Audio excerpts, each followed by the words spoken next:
Hello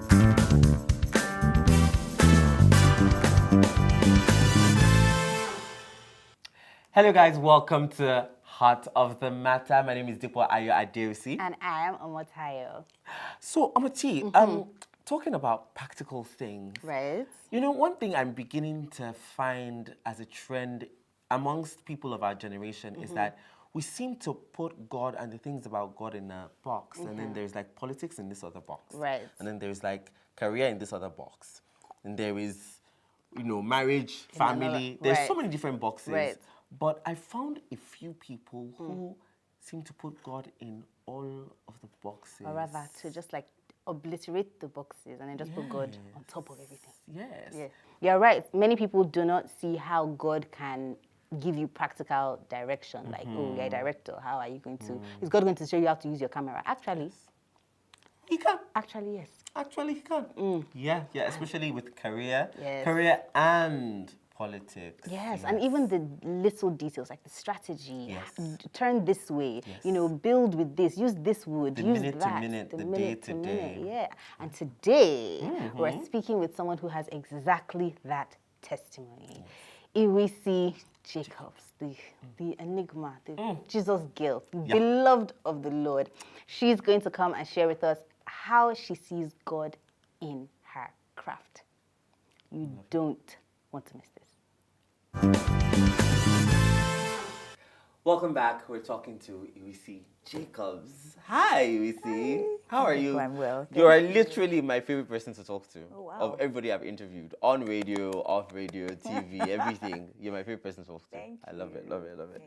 Thank Okay, so first things first. You are what some people might call not quite human. Bit of a lovely enigma in that how does someone just say they woke up in the morning and from not knowing how to draw can just create visual masterpieces? How does that happen? Exactly. How does that happen? I don't know. So what exactly happened with Happened that? day. Yeah. Right. Okay. So, I was trying to draw because my line of work, you need to kind of draw something so that the Sketch producers stuff. can exactly. I don't draw. My father's an artist. My father was quite the artist. My brother is an artist, but I inherited art in a different form, not in drawing. So colors, lines, set design, I see it, but I can't draw it. So that day, I don't know why I was doing that. I think I had to do something to give production, and I was just trying, and my brother walked into the house, and he said, you know what, try and draw with your left hand. And I just didn't want to argue with him because, you know, he's my older brother. Let me just do it, you know, so that we didn't have a long speech because, you know. And I took the pencil in my hand. And I'm not left-handed, I'm right-handed. But then I began to draw. And it felt like the less I thought about what I was drawing, the more something formed. And I just kept doing that. And my brother said to me, it's possible that I was left-handed as a child and I was corrected as an, you know, and now I write with my right. Okay. And so when I saw that happen, I said, you know what, I switched to my right and continued. That was about 7 p.m. I continued drawing till 5 a.m. in the morning because I was afraid it would stop. I was afraid that whatever happened was like, you know how you leave light on and you forget that the gen is on and someone switches it off. So I was sure that the Wi-Fi of drawing was going to run off. Somewhere. So I was so afraid, but that's just how I started drawing. From there, I began to draw horses, draw the human form. I just didn't stop drawing till now. And I had a project I was working on at that time that I was going to outsource to an artist to do. Usually my brother, you know, would do things artistically. I would conceptualize, he would draw. He would and put it he would out put it into visually. But this one, I just took it from there. And that's how now I draw and I'm paid for. So that was something I paid someone else to do for my company, and now I do that. And now you do that. So you can include it in your... in my like portfolio, I can take that. So that's a nice tidy sum to just put in my pocket. But the point is, I now know, you know how when they say people suddenly start speaking a new language, they couldn't, I used to look at it like, until that happened. So I know it's possible now that you can one day not know how to do something and one day know how to do it and do it well enough to get paid for it. You know what I call that? I call that heavenly value. I call it heavenly value in that there's something that you can give someone that you can get compensated for, but you never knew how to do it before. And then all of a sudden, God just teaches you how to do it. And all of a sudden now, you have more income. I mean, it's beyond the income, but you know. I mean, what I found that it did for me, it gave me conviction. It made me able to talk to people more, with more convincing words. Because as you to have an Yes, I have a experience. personal experience of it now. I know that it is possible, and I'm Christian, and I'm very unashamed to be, because so I very much, it's not possible for me to talk very much without talking about Jesus, because he is a part of my life, very much so. He's always been. So when I see that, I realize a scripture came to me with that same experience. It's the scripture where it says, greater is he that is inside you than he that is in the world. I now understand that that wasn't me. That was the Holy Spirit. He is a potential. He is all potential within a person. What that means is there is nothing that is impossible. When Jesus said that, he meant it. It means if he decides to activate a talent within you, he will do just that. It's not your, could I draw a little bit before? Could I speak French a bit now? It has nothing to do That's with not that. it. It's what he wants to achieve through you. He is able to do exactly that, just like that, because that's what he does. So I don't stop anymore. Now, I pick up a paintbrush. I'm like, you know what, Jesus, you started this. You're going to help me paint this. I don't know the meaning of mixing color. You are going to mix. You form the heavens. These colors, these rainbows, we're all trying to copy here. Yeah. You did it. you were the original designer. Exactly. That's what you do. So do it through me. And he has not failed till this, and I know he will not fail. So it's God gave it to me as a visual for me to be able to talk to people, I believe, share it more convincingly as to his power. If you believe and if you expect it, I now expect it. I don't just believe it. I expect him to do wonders through me. I expect it to be something that people's mouths drop. I expect it, because why then is he there if he's not going to be jaw-dropping? Any human being can just be exceptional. I want jaw-dropping because the Holy Spirit is inside me. I want people to ask, why can you do this? It gives me room to say, it's the Holy Spirit. Because and to he evangelize. is. Because he is. There's no other reason. And I can show you, I can prove it to you. I couldn't draw before. I had a picture. I didn't bring it. 2 weeks before then, I sketched something. It looked like a child drew with their left hand. I kid you not. I thought, you know how you do something so well for a few days and you think, maybe I could draw before. And then God just showed me one of the old drawings. I said, just in case you forgot, that's what you used to be. I couldn't. So it's such a wonderful experience. And it's something I pray that more people experience. Yes. You won't need people to be preaching on stage anymore. People just open. You just know it for yourself. And you become a living witness. You are the one. People look at you and just know that God exists. God must be real because you are here doing this fantastic thing that you couldn't do before. Must be real. He must be real. I love it. I love it. You know something I saw on a friend's Instagram story recently? He had said he was going to church and he said, I'm making time for my Creator. And something struck me, how there's a lot of people who have those kinds of comments and thought processes where we make time. It's not because what you're saying now is that every living moment is his. Everything I do is his. What he is very tangible to me. I don't make a single time just for him. Every time is for him. Okay, just so much to soak in, so much to soak in.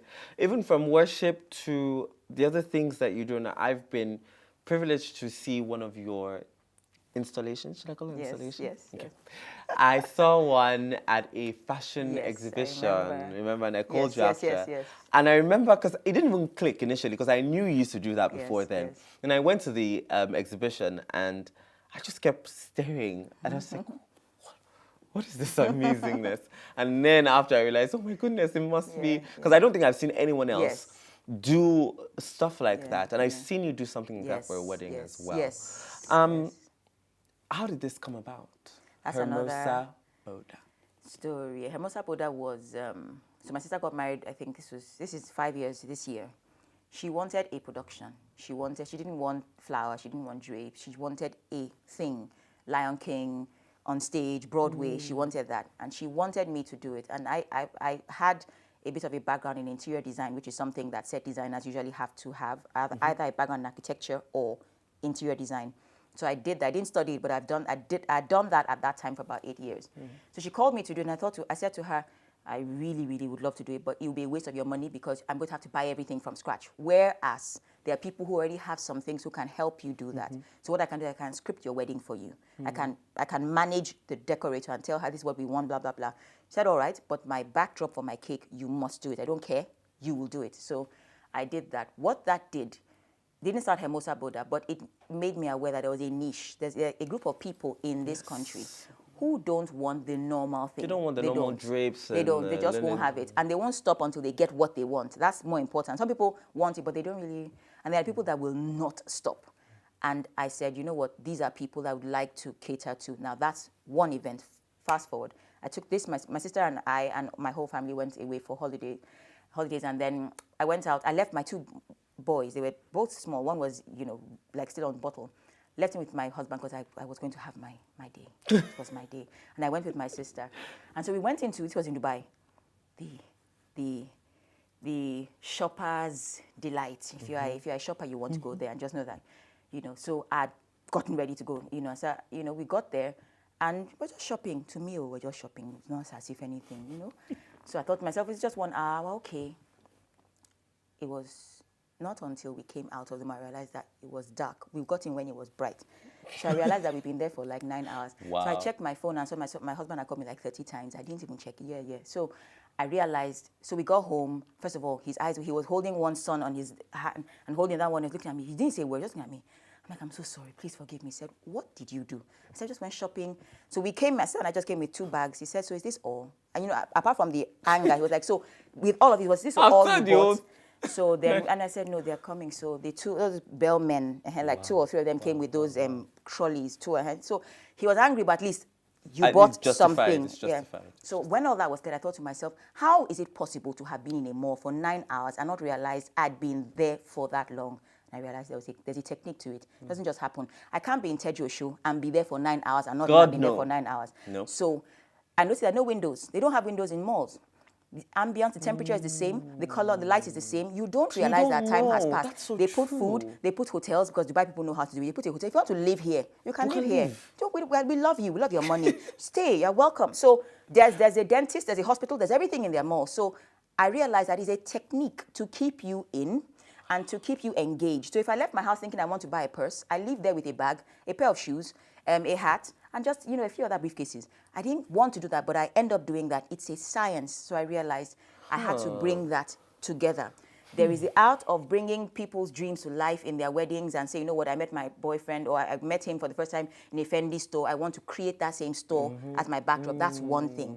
Then there's the other thing of window display, which is what we do. We do set design and visual merchandising. Windows are the key. A person is walking by and they stop because they see a window display that makes them Harrods, Selfridges, all those stores. They spend billions of pounds on visual merchandising around the world because they know that is how you alter a person's sense. You alter their thoughts and you bring them in. There's 2 things I want to ask you, but we're going to go on a quick break. When we get back, I'm going to touch on those 2 things about KHP. Okay. Don't go anywhere, guys. We'll be right back.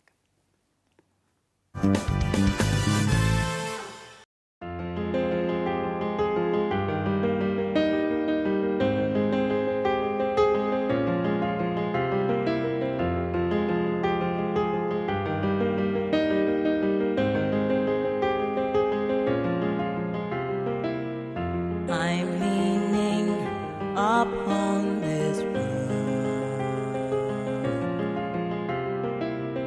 forgiven, a life transformed. So amazing, you rebuilt me, restart this heart. Now my life is yours to show. Words fill me, your holiness.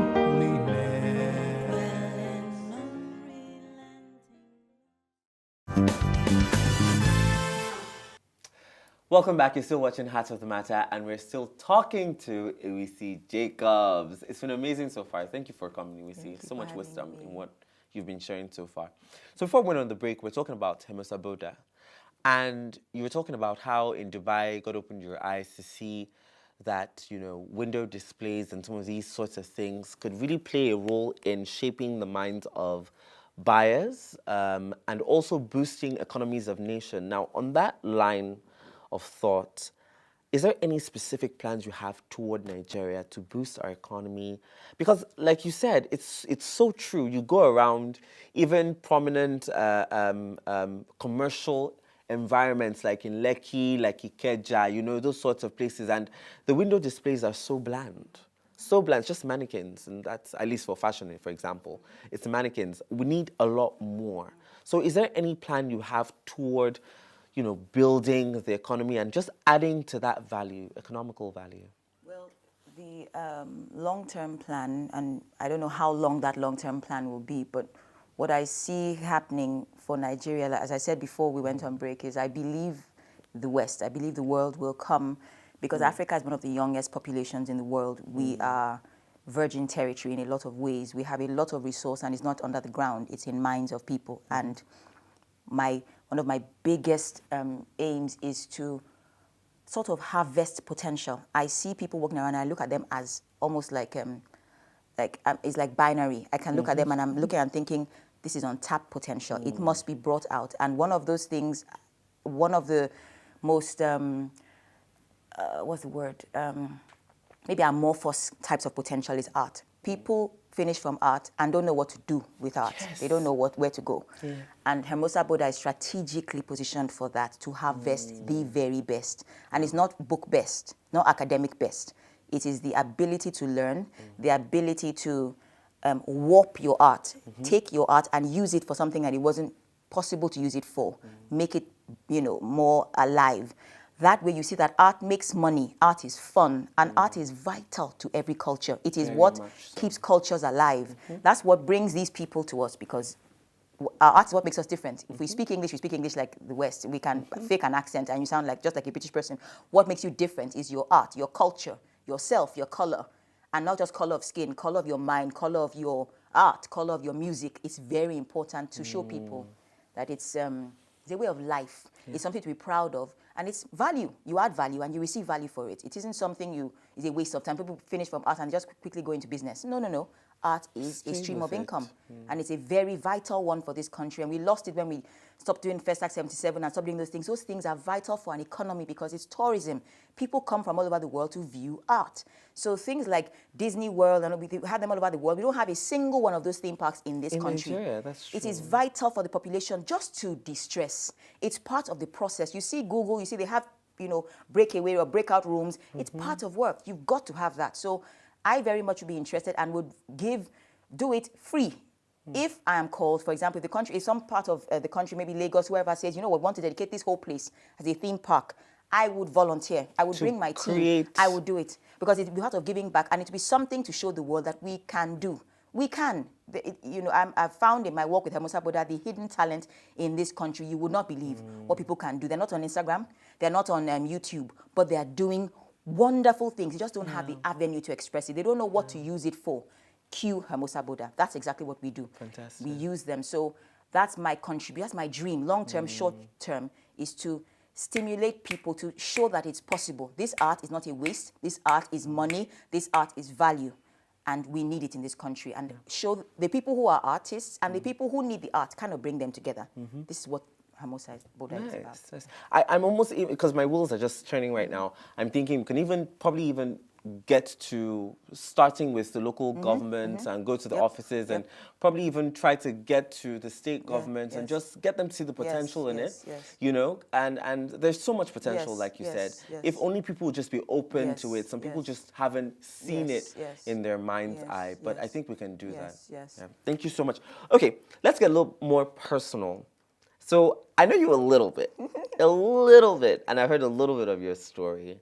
I know that I think you lost your mom when you were about 18. Yes, I was. Right? Yes. But you now are a mom, and your sister's married, you've got family, everyone's thriving. But that begs the question, when you lose your mom when you're 18, you've seen a little bit of that, you've gotten a little bit of training. However, I think it's in the years after that you really get to have those intimate conversations as to how to do life as a mother, how to do life as a wife, and those sorts of conversations. How have you learned to do life as a mother, not having a mom, not having a dad as well? Yes, exactly. That's a fantastic question.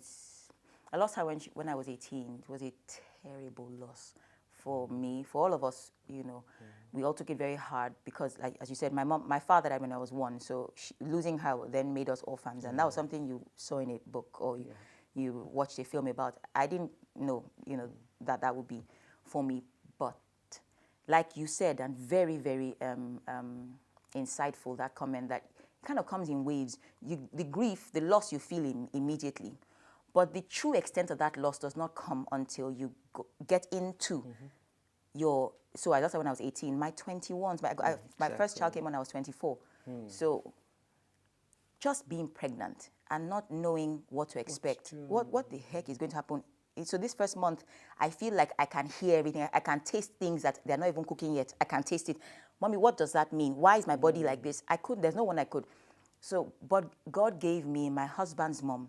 I picked up the phone and I said to her, Mom, tell me. I call her mom. That's something I broke from. I didn't call her mommy, I call her mommy from the beginning. And she told me things like, I needed to know about pregnancy, for example. But there are so many things that I think the most difficult thing that goes on forward and it will never be replaced is when I look at my children and I see them growing. My first is 12 this year. I see him and I think in a few years he'll be driving me to the supermarket, It pains me. My mother missed out on those things. And when we're small, they used to say, you will live to enjoy your children. As a Yoruba prayer, they say it everywhere. I used to think, why did they say that? I didn't realize it until I now had my children, the joy. Because children don't appreciate, because they are children, they don't understand what you are doing. They don't understand what you're doing for them. So the reason they are praying that prayer is that they will live long enough to understand what you did. And I am now where I am, and I know now how much she suffered so that I could have what I had as a child. Because I am doing that for my children now. I sacrifice for them. Things that I took for granted as a child, I now know how much she sacrificed for me as a single, because my father had died, so long before. So it pains me that I'm not able to do that for her, and to love her and pamper her now for what she did then. But God has helped me. He has been very present. It has been, as we're talking during the break and before we started, it's a journey. It's been a journey, and that's something I try my best not to let people forget, or myself forget. This Christian walk is a walk, not a sprint. It's a walk. It's a walk. And he's been here and he's helped me to, the things that I lost when I lost her, he has restored gradually in different people. It's not just one person now. So you have a little, exactly, of people who help you. And some people just come and they hug you. I have someone, I won't say her name here because you guys know her. Maybe when we're done, I'll tell you her name. Her mom has the best mom hug in the world. When I go to her, that's why I just say, please, just hug me. I just need that, and she does, and she squeezes you, and I just know that's God's way of saying, you know what, here you go. So it would never be, my mom will never be replaced, but God has been faithful. God remains God. God is very good to me. And I learn as I go. Motherhood, actually, you're taught with your children. It's not necessarily you want to have your mother there to help you, but she too became a mother when she had children. Yes. And, we grow as as they grow as well. Fantastic. So, yeah. Awesome. Okay, I'm going to throw it open to the house. Now, I know Omotai has been lurking in the corner, looking pretty. Omotai, do you have any questions for our guest? Do I have any questions? Where to start? I mean, just listening to you, you started from God giving you a miraculous gift to your actual business. It's almost like you talked about God in every aspect of life, which is rare. Most people kind of confine God to the church, really, on Sunday. But in that process, and we're around this election time in Nigeria, and a lot of people don't know how God can participate in this process. Beyond, people say pray, okay, but what does that mean? How, like if you extend it, so talks about God as your gift giver, God as your dad, God as your mom, God as your inspiration, your business partner, your everything. How would you talk to people about God as a politician? Wonderful. Oh, wow. Yes. You know what? I'll answer that question with something I tell myself every day. I will admit, not being very active, in the PVCs and the going out in this election and generally in elections. What I have done, though, and I continue to do, is to look at myself and look at my children, look at people around.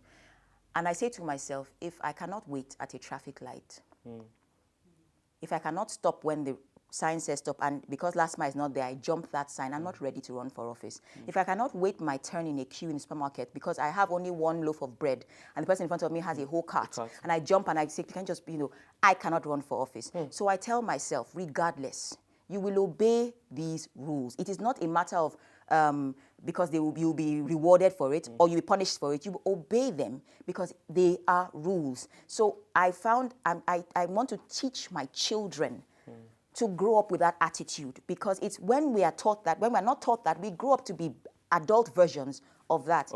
So you are content with what you have, you are respectful to people. These are the things. A politician is just a person who has something to give back to society. You don't go to school for it. So I need to build the potential. What do you have to give back to society? If I am not going to run for office, my children may run. I'm going to make sure that they are worthy of the office that they seek. They must obey the rules. They must love people. They must respect a human being, just because they're a human being. It's not about earning respect. This is a person made by God. You cannot make that body part. You cannot touch anything on that person and replace it. So those things are the things I believe are important for, if every Nigerian, just everyone, just decide, you know what, I'm not going to jump this light simply because I can get away with it. I'm going to stop and wait. How much better a country would we have? And we stop pointing at Buhari or some other people and point at ourselves. How good would I be in office if I were put in office today? And I think that is what we must foster, we must encourage, you know. Yes. Fantastic. Fantastic. Oh. Yeah. Anything else? Absolutely. I mean, obviously, that is then the God in it. Because then you are aware of you having to give value, and who gives you that value in the first place? It's God. And if you are accountable to God, then you know God is watching even when no one else is watching. And so when it starts from there, then it flows. Exactly. I love it. Oh. Thank you so much, Ighiwiyisi, for coming. It's been amazing. All right, guys, we're going to a quick break and we'll be right back. Don't go anywhere.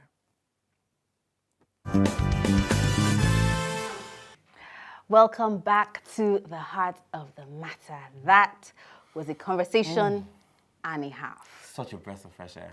Love Ighiwiyisi. Yes, Love her. yes. So what one thing would you say that you took away so that, you know, our audience can kind of connect with us? You know, guys, I really think that it's very important that we start to see value and ask God to open our eyes to where there is value, because that's exactly what she saw. I mean, the things that she talks about are not new things. Right. We've seen it over and over again. A lot of us who've gone outside the country, even sometimes within the country, you've seen it over and over again where you are literally stopped by a window. It's like a window is calling your name. You get stopped by a window. And we just need to cultivate that, like she said. So it's about opening our eyes to see where we can harness value and give value, and hopefully get compensated for it. Right. For me, the one thing I took was how she could sleep one day and wake up one day with a talent she never had. And that talent was not just, you know, she was called to, you know, sometimes we think when God gives us something, it's like, go and be an evangelist, go and start running up and down saying, barong. But this time around, it was something that actually translates to income, to societal impacts, to improving the economy.